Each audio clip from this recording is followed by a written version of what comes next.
Hey,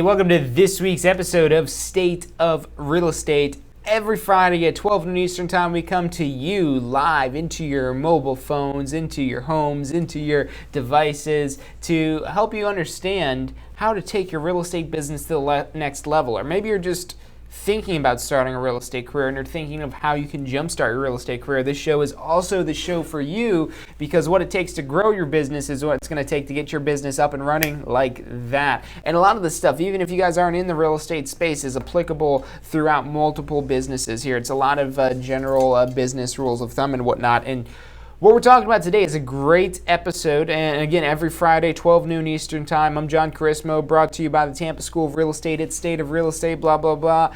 We're talking today about follow-up.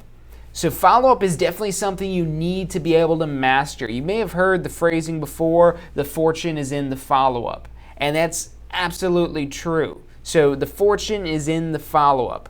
Staying in touch with people, whether this is staying in touch with past clients, that's one way of follow-up, and that's the way of follow-up if you get asked about it on your exam that you're going to want to be able to answer it with.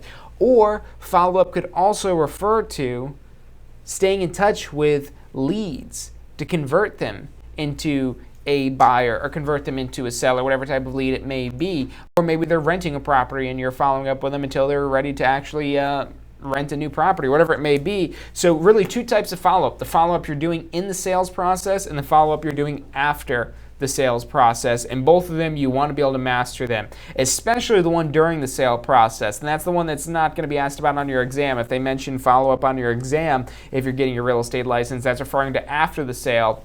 But if you want to be successful in real estate, it's not follow-up after the sale you need to master. It's follow-up leading up to the sale that you need to be able to master. And this is really what's going to help you jumpstart your real estate business. Back when I got my real estate license, this is probably where I had the biggest trouble because I was just too impatient. And a lot of agents are going to run into that as well when they get their real estate license. They want to go out, and maybe sometimes it's not even that they want to go out and get a deal right now, it's they need to go out and get a deal right now. And the attitude's great. There's a lot of ways you can go out and try to get a deal right now or get a lot closer to getting a deal done, but you don't want to throw away and just discard your clients and your leads that maybe aren't ready to purchase today or sell their home today, but they might be willing to purchase their home or sell a home in a few months or maybe in a year. And a few months from now, you're going to wish you stayed in touch with them, or a few years from now, after you've sold them a property and they're ready to sell again, you're going to wish you had stayed in touch with them. So it's very important that you master this follow-up and you become like a follow-up ninja. And there's a lot of different ways. We're going to be giving you guys some ideas of what you can be doing to stay in touch with people and to follow up with them, and just some real basic stuff here. But the key is that you need to be doing that. So that's what we're going to be talking about today, is follow-up and the importance of that. We're going to take a quick commercial break. I'm John Carismo. Don't go anywhere. Have you been thinking about starting a career in real estate? Enjoy an entrepreneurial lifestyle that allows for schedule flexibility with unlimited income potential. In real estate, the sky is the limit, and what you put in is what you get out. Learn more about a career in real estate at tampaschool.com. Tampa 10 years ago is nothing like Tampa today. It's changed dramatically over those years, and that's what's really transitioning this to be the number one healthiest housing market in the entire nation.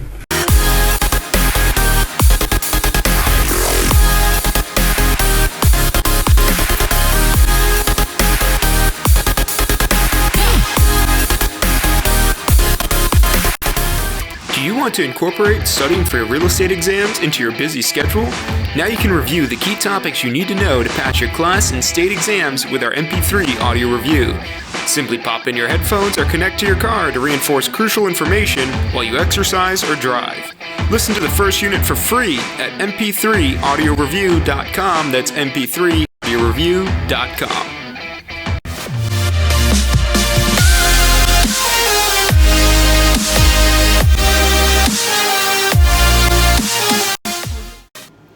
Hey, if you like the show today, be sure to hit like and subscribe and post your comments. Thanks so much for watching.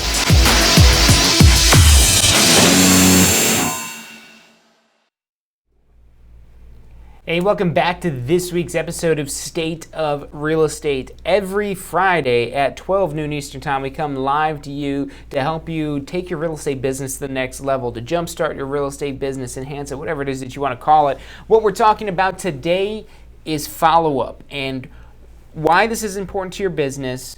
How are some ways you could implement follow-up, and what are some things you want to try to avoid in your follow-up strategies? So with follow-up, the key thing, and this is where most agents, myself included when I first got started in real estate, kind of fall off the wagon with this, and it's not being consistent and persistent. You need to be consistent and persistent. Let's deal with the consistent aspect of this first, and that's probably where I had the biggest trouble with all of this here when I started off, was I was not being consistent with making certain phone calls or sending certain emails or doing whatever it is I need to do. I would be great at coming up with a strategy. Okay, I'll do this, I'll do that, and I'll do that. But then when it came time to actually execute that, I'd be like, oh, okay, I'm already moved on to the next thing, and they're not even ready to buy today. So it goes hand in hand, the consistent and persistent. You have to know, again, that the fortune's in the follow-up, and in order to be consistent, you have to be persistent. You have to have that drive, that perseverance to being there and being ready for them to use your services,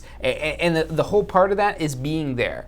Whether it's you're being there in their text message inbox, whether it's you're being there in their voicemail messages, whether it's you're being there in their emails, whether maybe you're doing like a digital ad, like remarketing campaign, to be there in their computer everywhere they go online, just so they remember who it is that you are. One of the key things to keep in mind anytime you're marketing is it takes 7 to 9 impressions, 7 to 9 times that somebody sees your brand, your image, your face, your name, your logo, whatever it is that you're trying to get them to remember. And maybe it's a little bit longer than that if you have a name or face that's really not too memorable. But 7 to 9 times it takes to build the recognition, just so they recognize you and they say, oh yeah, that's right, I've heard of this John Charisma character before. I've heard of State of Real Estate before. So that 7 to 9 impressions is absolutely essential in mastering the follow-up. You have to keep that in mind. And time is the enemy. It's not once you hit 7 to 9 that you're automatically in and they're never going to forget about you. You have to still maintain that relationship. And with this, so with follow-up, and what's going to help you follow up more effectively is, number one, getting a better awareness and a better understanding, getting a clear understanding of where this potential client is at in the home buying process. Are they ready to buy today? Are they ready to buy tomorrow? Are they ready to buy a few months from now? Or vice versa, if we're dealing with a seller, when it is that they're looking to actually sell. And you can maybe push that in one direction or the other, make them want to do it sooner or make them want to do it later, but ultimately they have their goal. I mean, if they're thinking like 6 months down the road, maybe you can get that down to 3-4 months, or maybe that ends up going out longer to 7 to 9 months because they're just not ready. So you want to understand where it is that they're at. So a really effective question that you could be asking, and this goes back to identifying and understanding the client, is, when were you thinking of purchasing, or when were you thinking of selling? Or you could kind of word it as much personalized as you want, but ultimately with this type of question, the key thing is that you want to make it an open-ended question where they have to think about the answer. And what would be even more effective to get a more accurate answer is maybe kind of lead them up to this here. Oh, have you done any research about selling your home? Have you started looking at any homes yet? And then you kind of move and segue into that so they've got a better idea, and you're kind of counseling them and providing therapy to them of helping them draw out the answer that maybe they don't even know when it is that they're planning on buying a home. But if they've already been looking at homes and they've looked at quite a few homes, maybe they've already gone to some open houses, that's probably going to be a small number. But if they haven't really started looking at homes yet, or they don't really have an idea of where it is that they want to live, that's going to be a while away that they're going to be looking to purchase that home. And then again, vice versa, if we're dealing with a seller, you can see how you can kind of structure these questions to ultimately lead up to that question. Well, when do you think you're thinking about purchasing a home? And leave that a question like that where, again, it's not yes or no, not say, were you thinking about 6 months, because they might just say yes just because they don't want to talk to you any further. So ask the open-ended question so they have to think about it and think, okay, yeah, ideally like 6 months, or ideally 3 months, or whatever it is, so that way okay, this is when they're thinking to purchase. But now where you don't want to go wrong here is you don't want to wait until 6 months out and say, hey, look, remember 6 months ago when you said you wanted to buy a home and I told you I'd call you in 6 months? Well, I'm here. And they might go to you and say, oh, you know what, we actually already bought a home. I forgot I even talked about, sorry about that, my bad. But we already bought a home with this other agent that came knocking on our door one day. And you just lost that deal with a client that you already had built a good relationship and a good rapport in, but that stuff falls off. They forget about you. As hard as that may seem on you, they're going to forget about you. So how are you going to be proactive to have them continue to remember who it is that you are? So maybe if they're thinking about buying a home, maybe they just said 6 months, and that's because they just had no idea, and they just said 6 months, but really the number was 3 months, and that home buying had already passed. So you got to stay in contact with them just in case that number ends up being shorter, or if it does end up being longer than where it is. But what question's going to help you with is helping you tailor your strategy a little bit more. So ultimately, you want to try to group your clients in almost two types of buckets: short-term follow-ups and long-term follow-ups. The short-term follow-ups, these are the ones where you're going to be a little bit more aggressive, for lack of a better term, or where you're going to be a little bit more persistent, where you'll be a little bit more personalized, and where it's actually you calling in or you texting them or visiting them or having lunch with them or whatever it may be. Because if they have a short-term need, if they're thinking about buying or selling within the next month, the next 2 months, or they need a house yesterday, that's where they're in the short-term bucket, and that's where you have to place a lot of attention to get that because they require a lot of attention. Now, the long-term follow-up, and this long-term follow-up, it can be anywhere from a few months out to maybe 6 months to a year to multiple years out. You could throw all of your previous buyers and sellers into this long-term follow-up bucket, because with the long-term follow-up, it's really not cost-effective for you for the cost of your time to have all these personal touches. When you're following up with people that are in the long-term cycle, they're in this long-term bucket, that's where you want to try to maximize your efficiency, because you still want to stay top of mind and make sure it is that they remember who it is that you are. But if you're doing things that cost you a lot of money or cost you a lot of time, that's going to end up making it not effective to do these follow-up strategies. So let's talk about some don'ts of the long-term follow-up, because with the short-term follow-up, really anything you can do to follow up, as long as you're following up and you're being persistent and consistent with that, that's good. And we'll talk about some ways to optimize that. But now with the long-term follow-up, that's what I want to talk about here. Again, you want to try to minimize the cost, so that way it's still an efficient way of following up. So some of the ways you could follow up in more the long-term strategy, whether they're looking to buy 6 months down the road or sell their home before the end of the year, or whatever it is, where they're not in that short-term cycle. If you went out and let's say, so one of the ways you could spend a lot of time following up is just making personalized calls. Now, somebody in your short-term bucket, your short-term grouping, you're going to be making calls fairly often to them, because you might send them an email with some properties and you might say, hey, did you get that email I just sent you? Or maybe you call them up and you say, hey, I just found this great property. I'm going to send you an email. Are you in front of your computer now? No? Okay, when will you be in front of your computer so I could send it right there when you're in front of it? Just so you can make sure that doesn't get lost with all the junk mail. But now if you're doing that for somebody in your long-term bucket, you can see how that's going to take a lot more time. And if you don't have any value placed on your time, then it doesn't make. Then yeah, go for it. But when you value your time, and you absolutely need to value your time, because this is very essential, not just once you have an established real estate business where you're being pulled in a million different directions, but especially even when you're first getting started. You need to be able to value your time so you don't get lost on doing things like designing a logo or designing a website, or these things that, yeah, you kind of need to do, but it's going to take you days to figure out how to even change the background color on your website. That's not going to be an effective use of your time. So you have to value your usage of time, and calling them every other day or every week, not only is this going to be a waste of your time and you're going to be spending time that you're not going to return on your investment for, but they're probably going to get annoyed with you as well. So that's not a good way to follow up with your long-term clients. Another way that might work for short-term clients, but this is going to be ending up costing you a lot of money to follow up like this is, let's say you're doing maybe one of these remarketing or retargeting campaigns, and this is going to be when you see ads that once you've been on a certain website, maybe you go on Amazon, you look at a certain product on Amazon, then all of a sudden you're on Facebook and you're scrolling through your news feed and you see that same product just popping up right there in your news feed. Amazon sells like millions of products. They're not just, it's not coincidence that that one product is showing up in your news feed. It's because Amazon basically cookied you, and they said, okay, you looked at this product, so we're going to show you ads for this product until you buy this product within so many days. And then after so many days, if you still haven't bought it, we're just going to stop showing the ads to you. That's a remarketing strategy. And that'll work great with short-term clients, especially if you haven't really won their business yet. Once you've gotten to the point where you've won their business, where they want to use you as their real estate agent, and this could vary based on whether it's a buyer or a seller. A seller, they're a little bit more low maintenance, but you definitely do still have to show that you are there doing everything it is that you can for them and you're the best agent for the job. But remarketing is one way you could do that, because that way when they're on Facebook, they'll just see your ad that pops up in there. And there's a lot of different ways to structure this and set this up with the campaigns and digital advertising. We could do a whole nother episode on something like that. But that's something that would work great for short term, because it will cost you money to do that. But if you're looking to buy within the next couple weeks, you're not going to have to do that for very long before they actually turn into a buyer that's ultimately ending up paying for that investment that you made.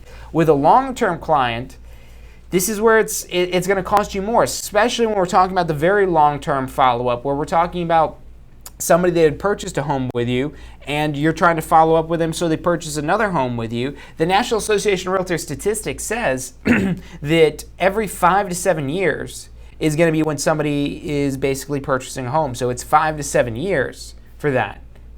So if you want to do remarketing for 5 to 7 years, that's going to cost you a fortune. And hopefully you get that sale then, but that's just going to pay for your remarketing. You're going to be left with no profit, and that's not really a good and profitable business venture. So that wouldn't work for your long-term clients. But some of the things that will work, we're going to talk about right after this short break. We're going to talk about things that you want to use for your more long-term clients that are going to be a little less intrusive, but are still low minimal cost for that. So stick with us. I'm John Chrismo. You're watching State of Real Estate. Have you been thinking about starting a career in real estate? Enjoy an entrepreneurial lifestyle that allows for schedule flexibility with unlimited income potential. In real estate, the sky is the limit, and what you put in is what you get out. Learn more about a career in real estate at tampaschool.com. Tampa 10 years ago is nothing like Tampa today. It's changed dramatically over those years, and that's what's really transitioned this to be the number one healthiest housing market in the entire nation.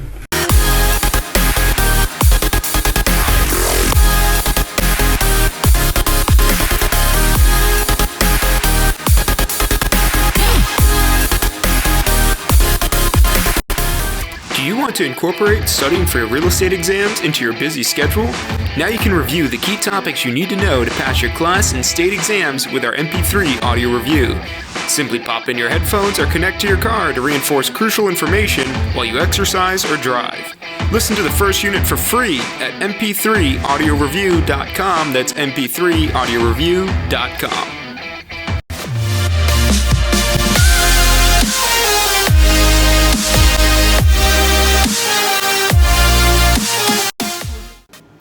Hey, if you like the show today, be sure to hit like and subscribe and post your comments. Thanks so much for watching.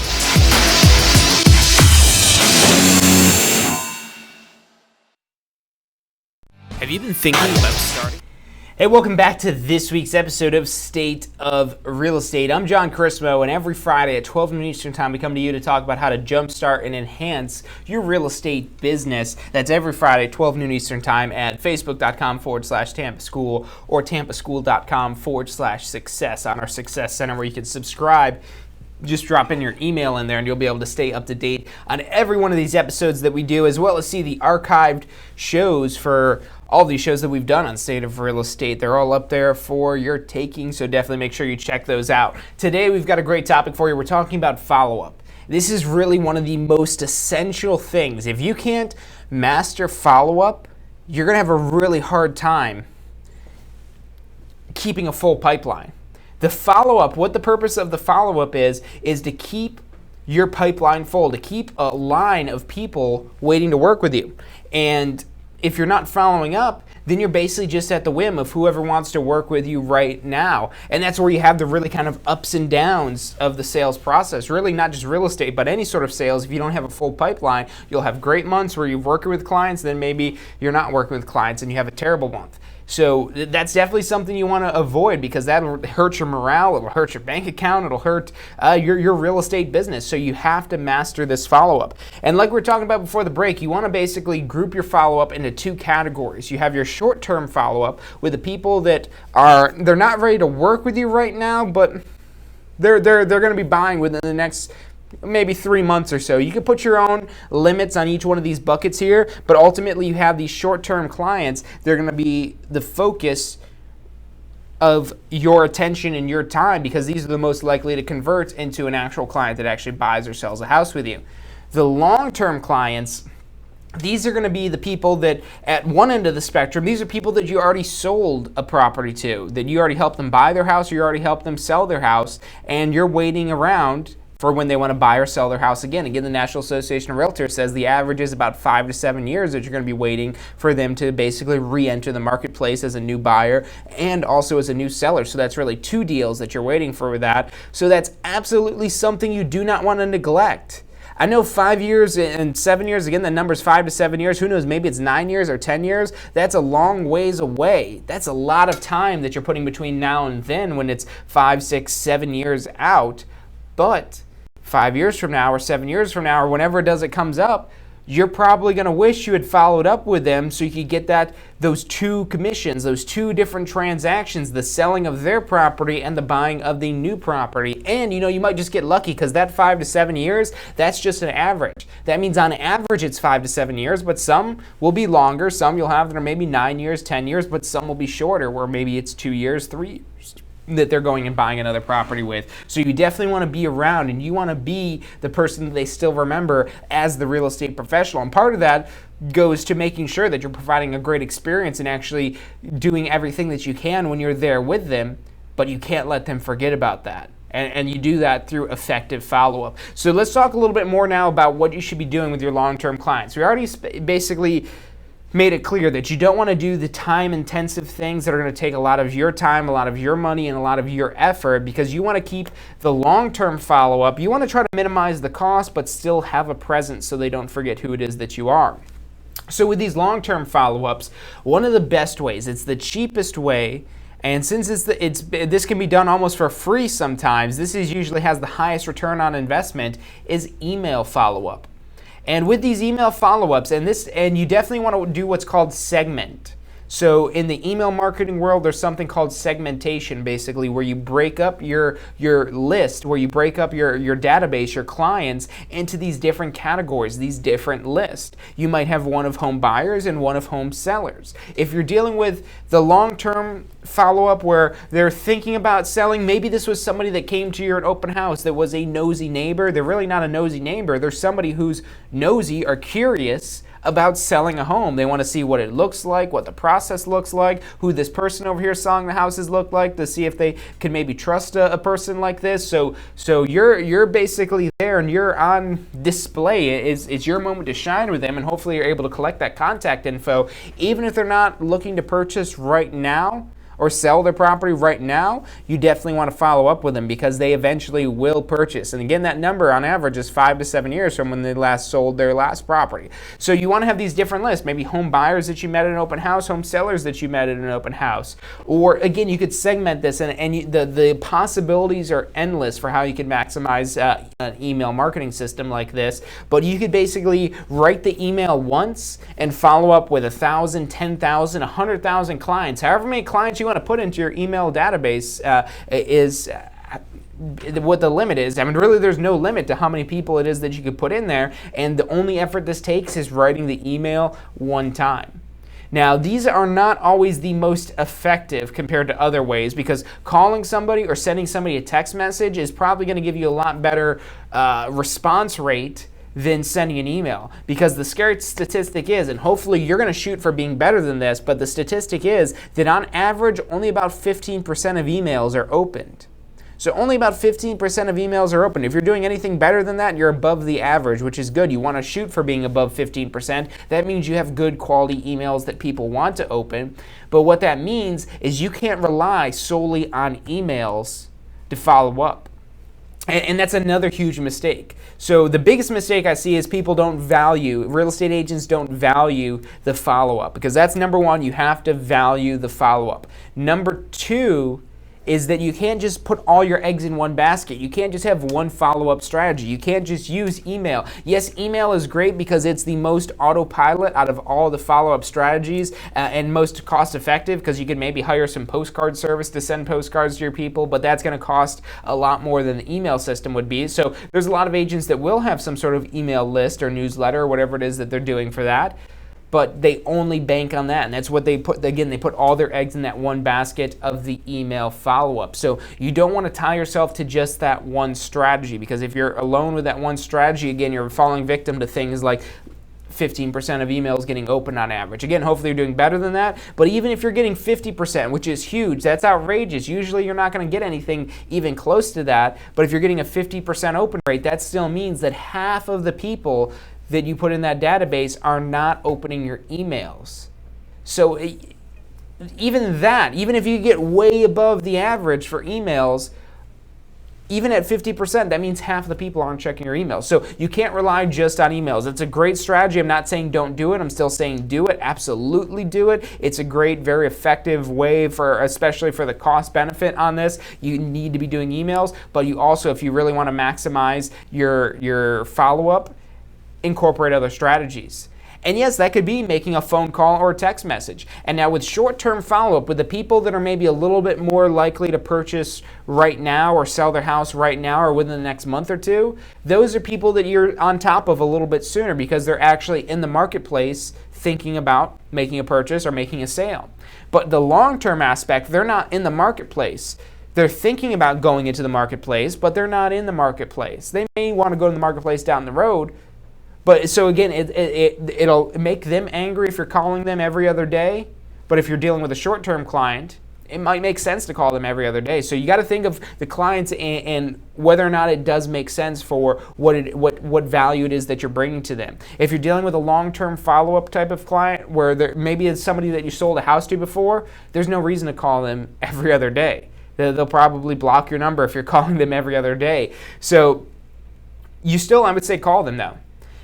And what you want to do is find opportunities to call them. And now when you're finding these opportunities to call them, maybe it's something like a birthday. A birthday is probably the easiest reason why to call them. And I mean, people don't even call people for birthdays anymore. Unless you're like a really close friend or family member, people don't get phone calls for their birthday anymore, because now you can just post stuff on Facebook or send a text message. If you give somebody a call and it's like, hey, I saw my calendar, it's your birthday today, happy birthday, what do you got planned, what are you doing? And just kind of there being a friend.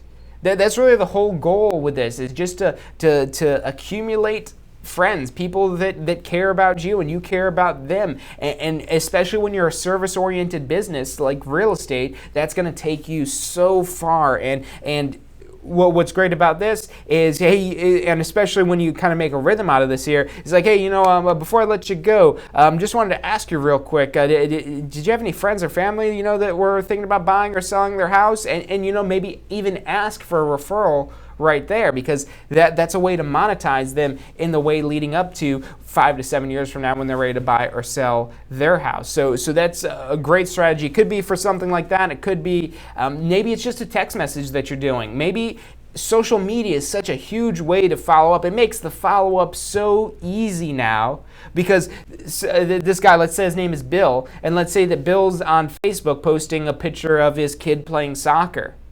And automatically you have something that you could talk about. Even just liking it, they'll see, oh look, he liked it. But maybe you can put a comment in there like, wow, he's gotten so much bigger, or she's gotten so much bigger since the last time I've seen them. Or maybe they're on some sort of vacation and you're asking, wow, that looks like so much fun, where did you go? Just kind of building this conversation. And with social media, it makes it so easy, because it's as easy as typing out your message, enter, you're done. It's not even about making a phone call conversation and spending 5 minutes on the phone with them. You could literally go on your Facebook, go through your news feed, and in a matter of 30 seconds, post a comment on one of your past clients. Set yourself up. There's a way in Facebook to actually customize your feed, or whether you're using Twitter or Instagram or anything like that. But I know with Facebook, there's a way to customize your feed so it shows you could set up a feed or a list of people that are just past clients. And that's a huge, very profitable way to use that, because yes, you aren't going to, if you're going in there to just say, hey, are you ready to, if you're commenting on their kid's picture, hey, you ready to sell your house yet? They're probably going to unfriend you. They're probably going to block you. But when you say, oh, your little Billy's gotten so much bigger since last time I've seen him, Bill Jr.'s so much bigger, then they'll be like, oh yeah, he's growing up so fast, and they'll go talking about their kid. But the point is, they're talking to you, and they're remembering who you are, and they're remembering why it is that they know you. When I see somebody that I don't remember comment on or like something on Facebook, I'm trying to think, how do I remember them? And if I'm remembering them as a professional service, so if somebody's remembering me as a real estate professional, they're like, oh yeah, that's right, John was our person who helped us buy our house. How can I forget about John? And what you're doing there, you could see how they almost forgot who it is that you were, but they did a little bit of thinking, they did a little bit of digging, and now they remember you. And that's what follow-up is all about, staying in touch with your clients. Really, like I said, being their friend, because at this point, 5 to 7 years from now, yes, you want to move into sales mode, or whenever it is that they say that they're ready to buy or sell their house, that's when you're moving into sales mode. But leading up to that, that's really where you're kind of, like I said, just in friend mode, or just in a caring person type of mode where you're trying to stay in touch with them. So social media is a huge way to kind of factor that in and keep that in there. But again, you want to hit them from multiple channels. So not just email, not just social media, you want to do text messages, you want to do phone calls. In the long-term follow-up, you're going to maybe put a little bit more time in between these phone calls. Maybe only calling them maybe once a quarter, or at the most maybe like once a month, even like that. That could be a little bit excessive for a long-term client that you've maybe worked with in the past before. But things that you could also do, we're going to talk about after this quick commercial break, so stay with us. I'm John Charismo. You're watching State of Real Estate. Have you been thinking about starting a career in real estate? Enjoy an entrepreneurial lifestyle that allows for schedule flexibility with unlimited income potential. In real estate, the sky is the limit, and what you put in is what you get out. Learn more about a career in real estate at tampaschool.com. Tampa 10 years ago is nothing like Tampa today. It's changed dramatically over those years, and that's what's really transitioned this to be the number one healthiest housing market in the entire nation.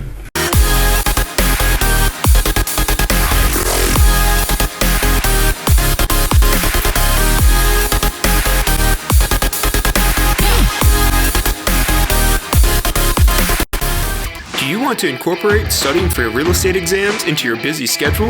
Now you can review the key topics you need to know to pass your class and state exams with our MP3 audio review. Simply pop in your headphones or connect to your car to reinforce crucial information while you exercise or drive. Listen to the first unit for free at mp3audioreview.com. That's mp3audioreview.com.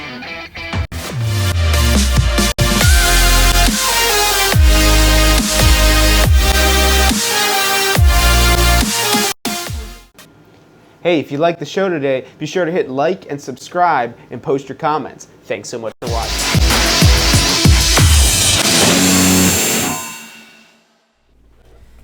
Hey, welcome back to this week's episode of State of Real Estate. I'm John Charismo, and this show is brought to you by the Tampa School of Real Estate. If you're thinking about starting or enhancing your real estate career, check us out at tampaschool.com. You can get our exam prep tools at passfirsttry.com, or you can give us a call or send us a text message at 813-928-0106. We're here to help you start your real estate career or take your real estate career to the next level.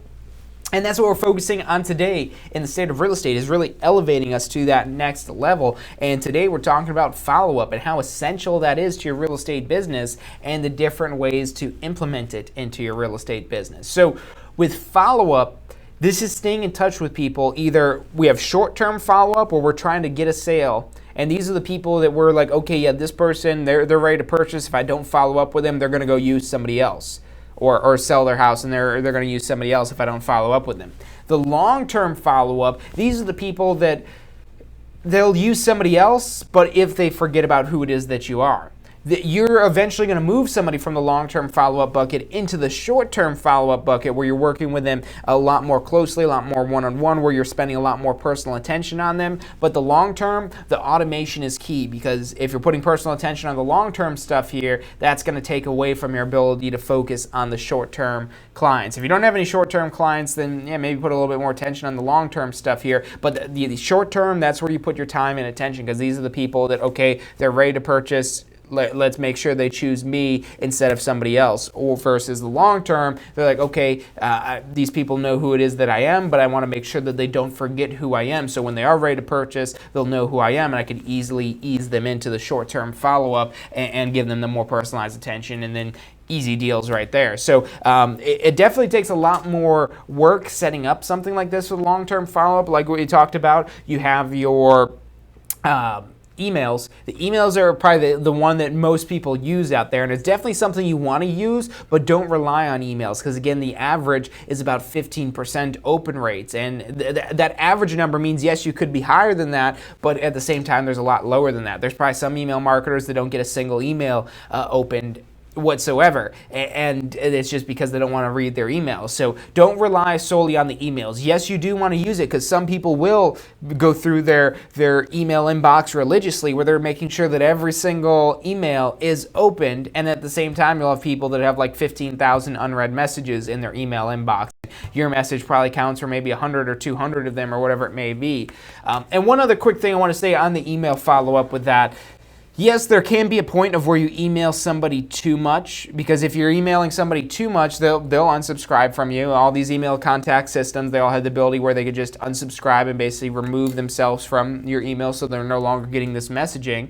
And that could be where you're maybe just emailing them too much. So what you have to do is understand where they are at in the process. Are they a long-term follow-up? Are they a short-term follow-up? Are they thinking about purchasing in 5 to 7 years, or maybe they just want to resell their house and they're really not saying, okay, yeah, I want to do this? Or are they in like the short-term mode? So you definitely want to structure and tailor your marketing based on that. So, but going back to that point I was making, since there's such a low open rate, I would advise sending more emails rather than less.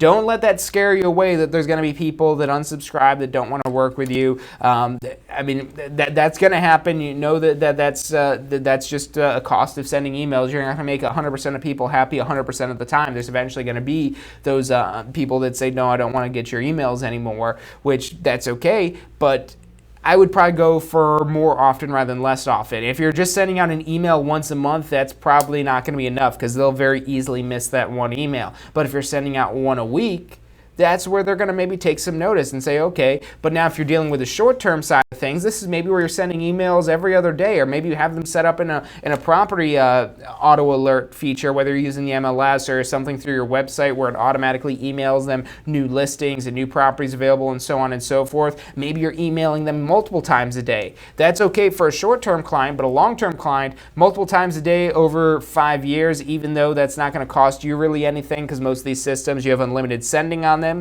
But when you're doing that to a long-term client, they're eventually going to get to the point like, oh my God, all my emails in here are all from John talking about with the new houses that are available in the area, and that's where they're probably going to remove themselves. So you got to be cognizant of, are they in the short term, are they in the long term bucket, and use and tailor your email marketing to that. The email marketing is really powerful if it's used correctly, but again, you don't want to rely on that. So we talked about text messages, we talked about the phone calls, we talked about the big one, which is huge, the social media, because let's be honest, you're already on social media. If you're watching this show, you're watching this through Facebook or YouTube or some social media channel, you're probably watching it through Facebook. That's where we usually get most of our views on. So if you're already on Facebook, again, just add these people as your friends and so on and so forth. So that way when you're seeing this, and you don't want to be you be careful so you don't have the creep factor here where you're commenting on somebody's picture of their kid. Oh, is that your kid? It gets a little bit creepy. Now, you can kind of spin that and say, oh, is that your kid? He looks just like you.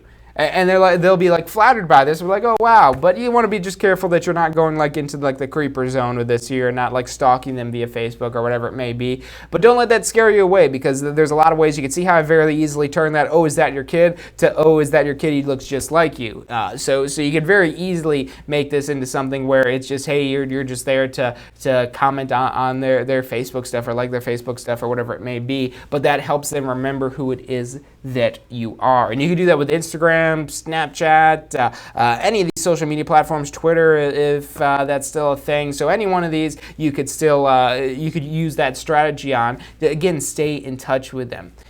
But now there's one other method that I would definitely recommend that's very effective, and you want to do this with short-term and long-term clients, and that's going to be direct mail. Actual physical paper mail pieces that you're sending to them. And you might say, John, isn't that going to cost me money? Yes, it will cost you money, but it's an uber effective way to stay in touch with people.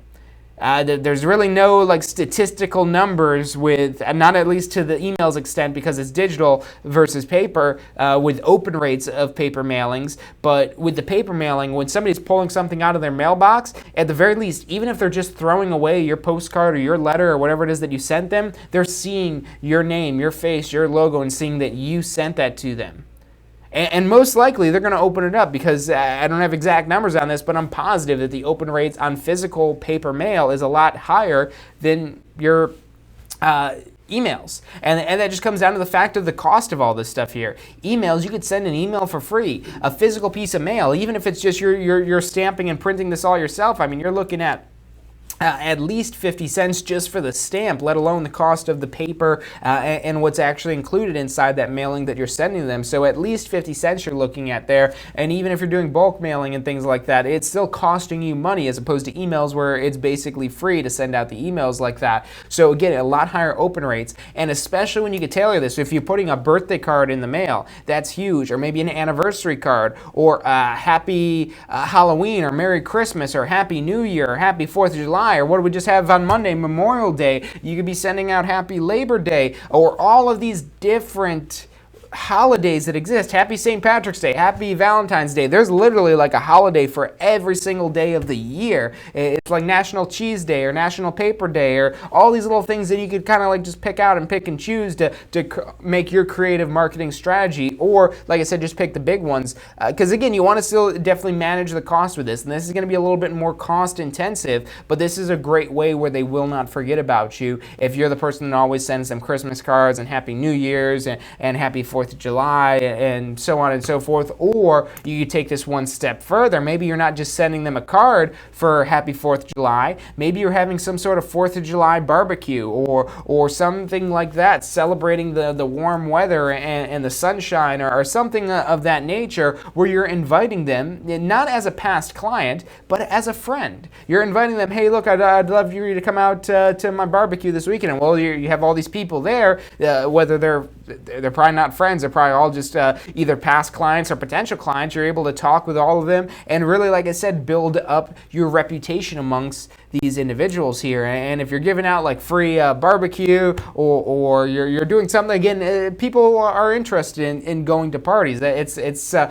lot easier maybe to get somebody to go to a party than to go to a sales pitch, but you can really kind of almost intertwine the two of them there. That's why the timeshare companies, they always have the things, oh, come do our sales presentation and we'll give you like free jet skis or something like that, because they know that nobody wants to listen to a sales pitch, but everybody wants to go out and have a good time. So that's another way, another strategy you could use. And we could go on all day talking about different ways you could build an effective follow-up strategy. But the key thing, the moral of the story is, it's not how you do it, it's that you do it. It's that you have a follow-up strategy that you're implementing on a daily basis. You're being consistent and persistent. You're actually doing it when you said you're going to do it, when you planned it out. You're actually doing what you need to do, and you're doing that persistently. Like I said, you might have a previous buyer or seller that's 5 to 7 years out from buying another home on average. Again, that 5 to 7 year average. So they're maybe buying another home in 5 to 7 years. That's a long time to follow up. That's the definition of persistence. So if as long as you're being consistent and persistent, that's really the key thing you need to keep in mind with follow-up. But that's all I've got for you guys today. I hope you enjoyed this episode and hope you've got some stuff you're able to take away and implement in your business. I'm sure you did. Make sure you haven't already subscribed to the channel, whether you're liking us on Facebook, turning on the notifications so you get updated when we do these live streams, or just go to tampaschool.com/success. That's tampaschool.com/success. You can put your email address right in there and you'll get updates of whenever we do one of these podcasts, whether it's State of Real Estate or Ask the Instructor or all these different things you could use to help take your business to the next level. So that's State of Real Estate, 12 noon on Fridays. Hope you see you guys next week. Until then, get out there and crush it. Have you been thinking about starting a career in real estate? Enjoy an entrepreneurial lifestyle that allows for schedule flexibility with unlimited income potential. In real estate, the sky is the limit, and what you put in is what you get out. Learn more about a career in real estate at tampaschool.com. Tampa 10 years ago is nothing like Tampa today. It's changed dramatically over those years, and that's what's really transitioned this to be the number one healthiest housing market in the entire nation.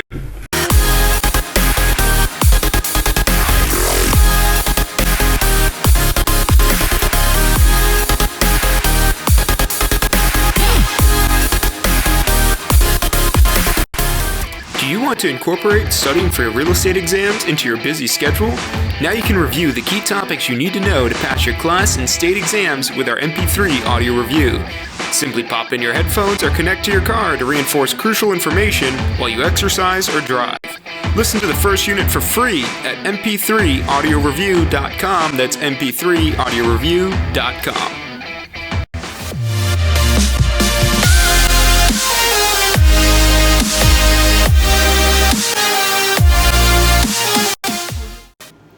Hey, if you liked the show today, be sure to hit like and subscribe and post your comments. Thanks so much for watching.